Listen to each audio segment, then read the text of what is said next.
So ఈ ఆధార్ అనేటువంటిది ఏదైతే మనకి కార్డ్ ఉందో, సో ఇది మొత్తంగా చూసుకుంటే 12 డిజిట్స్ కలిగినటువంటి ఒక యూనిక్ ఐడెంటిఫికేషన్ అండి. సో భారతదేశంలో ఉన్నటువంటి ప్రతి ఒక్క పౌరుడికి ఫ్రీగా కేంద్ర ప్రభుత్వం జారీ చేస్తున్నటువంటి ఒక గుర్తింపు కార్డు.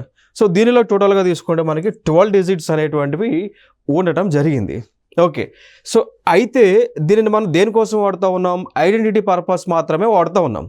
అంతే తప్ప కానీ దీన్ని మనం డేట్ ఆఫ్ బర్త్కి వ్యాలిడ్ కాదు, డిఓబి సర్టిఫికేట్కి వ్యాలిడ్ కాదు, సిటిజన్షిప్కి కూడా వ్యాలిడ్ కాదు. సో ఆధార్ కార్డు ఉన్నంత మాత్రాన భారతదేశానికి చెందినటువంటి సిటిజన్షిప్ హక్కు ఇచ్చినట్టు కాదు. బట్ దీని జస్ట్ ఐడెంటిఫికేషన్ కోసం పర్పస్ మాత్రమే వాడుతున్నాం. దాంతోపాటు ప్రభుత్వం అమలు చేసేటువంటి డీబీటీ స్కీమ్స్ ఏవైతే ఉన్నాయో, డైరెక్ట్ బెనిఫిట్ ట్రాన్స్ఫర్ స్కీమ్స్ ఏదైతే ఉన్నాయో, సో వాటిని ప్రజలకు నేరుగా చేరడం కోసము ఈ యొక్క ఆధార్ కార్డ్స్ని మనం యూజ్ చేస్తూ ఉన్నాం.